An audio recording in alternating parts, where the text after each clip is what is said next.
दर्शक बंधु शेष में न्यूजीलैंड साउथ आफ्रिका को हराई चैंपियंस ट्रॉफी फाइनाल रे प्रवेश करिछि। आउ कांदी कांदी साउथ आफ्रिका चैंपियंस ट्रॉफी बाहर होइछि। न्यूजीलैंड दक्षिण आफ्रिका को 50 रन रे परास्त करी फाइनाल रे प्रवेश करिछि। एबे दल चैंपियंस ट्रॉफी टाइटल मैच रे भारत सहित मुकाबिला करिबो। ए मैच मार्च 9 तारिख अर्थात रविवार दिन दुबई ठारे खेला जिवो एवं आसंता 9 तारिख रे भारत न्यूजीलैंड मध्य फाइनल मैच अनुष्ठित हेबो। तेबे मैच रे न्यूजीलैंड टॉस जीति प्रथमे बैटिंग करबा पई निष्पत्ति नैथिला। प्रथमे बैटिंग करबा को आस्थिबा न्यूजीलैंड 21 रन करी आउट होइतिबा विलियम को विकेट शीघ्र हराइतिला। तथापि एहा परे रचिन रविंद्र एवं विलियमसन एक चमत्कार भागीदारी करथिले एवं द्वितीय विकेट पाई 164 रन जोड़िथिले। एही समय मध्य रचिन रविंद्र एक दिवसीय कैरियर रो पंचम शतक मध्य हासिल करथिले। रचिन रविंद्र शतक हासिल करिबा परे आउट होइथिले।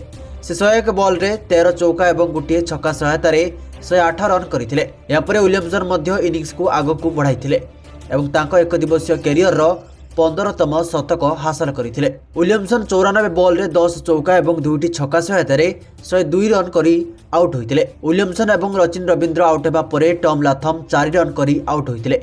तथापि डारेल मिचेल एवं ग्लेन फिलिप्स एक चमत्कार भागीदारी करथिले एवं दलर स्कोर को 300 रन अतिक्रम कराइथिले। मिचेल अर्धशतक वंचित होइथिले एवं 37 बॉल रु 4 चौका और गोटे छक्का सहायता रे 49 रन करी आउट होइथिले। इस समय माइकल ब्रेसवेल 12 बॉल रु 16 रन करथिले। तेबे फिलिप्स शेष पर्यंत रहिथिले एवं 27 बॉल रे 6 चौका एवं गोटे छक्का सहायता रे 49 रन करी अपराजित रहिथिले। अधिनायक मिचेल साटनर 2 रन करी अपराजित रहिथिले एवं न्यूजीलैंड 50 ओवर रे 6 विकेट हराई 362 रन करथिला, जहाँ चैंपियंस ट्रॉफी इतिहास रे सर्वोच्च स्कोर बोली गणना करा जाउछि। तेबे दक्षिण आफ्रिका पक्षरु लुंगी एंगिडी सर्वाधिक 3टी विकेट नैथिबा बेले कागिस रबाडा 2टी एवं वायान मुल्डर गोटे विकेट नैथिले। तेबे टार्गेट रो पीछा करिबारे दक्षिण आफ्रिकार आरंभ बहुत खराब होइतिला। सेमाने मैट हेनिंग ठारू प्रथम झटका पाइथिले। रियान रिकेल्टन मात्र 17 रन करी पैभिलियन फेरिथिले। या परे अधिनायक टेम्बा बबुमा एवं राशि भैंडरसन दायित्व ग्रहण कले।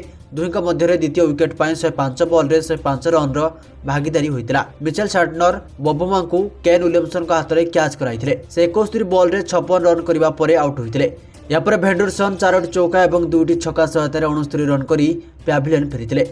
या परे दल को एक भल भागीदारी आवश्यक थिला, किंतु समानकर मध्यक्रम तास पैकेट रो पत्ता परी भांगी पड़िबारे लागिला। तेबे सेमीफाइनल मैच रे डेविड मिलर 67 बॉल रे 100 रन रो नॉट आउट पारी खेलिथिले।